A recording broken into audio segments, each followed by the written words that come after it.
Reggie, thank you so much for joining me today on Street You Grew Up On. Can you tell me about the street that you grew up on?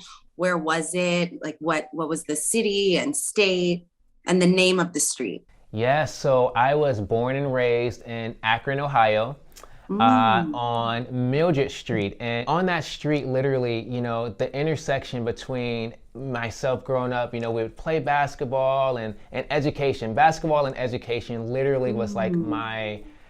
that was like my zen space growing up. We were all poor, but at the time we didn't know that we were poor. We just we're all in had the same circumstances. And that street actually, like, thinking about it has like inspired and sparked change not only in me but also I think just the world. It was like the essence of just like community, people coming together Mm. and loving on each other and knowing that, like, no matter what's happening outside of Mildred Street, we got each other. And tell me, who was in your home? Like, who else did you live with, and kind of did you have siblings? Like, what was your role in the home? Yeah, so I was raised by my mom. She was, hardworking, single black woman. Literally had no more than a high school education, but Mm. her goal in life was to make sure that her three boys did. So I was the middle child. Has an older brother and a younger brother.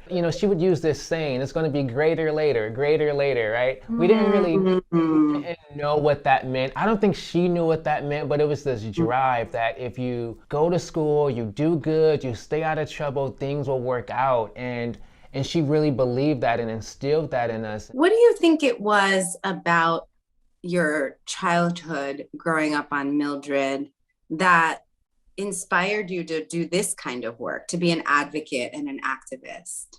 Growing up, one of the things that I think was apparent was that, we felt like there was always this, survival of how do you live like paycheck to paycheck, right? Like you never really could plan for long-term Mm. outcomes or success because you were always in like operation mode, like you had to get things done. It wasn't until I had an opportunity to see that that's not how everyone lives that Mm. I just thought about, like, why is it that certain people in certain communities on certain streets have to live day to day, paycheck to paycheck, and it's hard. And for me, I just didn't want that to be the reality.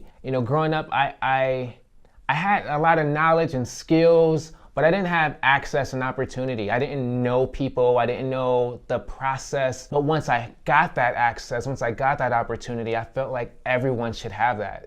Everyone should Mm. have an opportunity. Are there any things, any elements about your life when you were growing up on Mildred that you would like to pull into your current world now? Yeah, I think, now there tends to be sort of a sense of dispersed community. I think it's easy to drive home and open up your garage, drive in and let the garage door shut, right? And not Mm. know your neighbor, like not intimately like know your neighbors in your community. And I think for me, it's like going back to that place where, you're walking up and down the street and you're saying, "Hey," to Miss Jenkins, "Hi," and you're seeing the kids and really having a deep understanding of who are your neighbors, not just their names, but who they are. And that's something that I strive to want to continue to do that because I think that's the essence of a true community.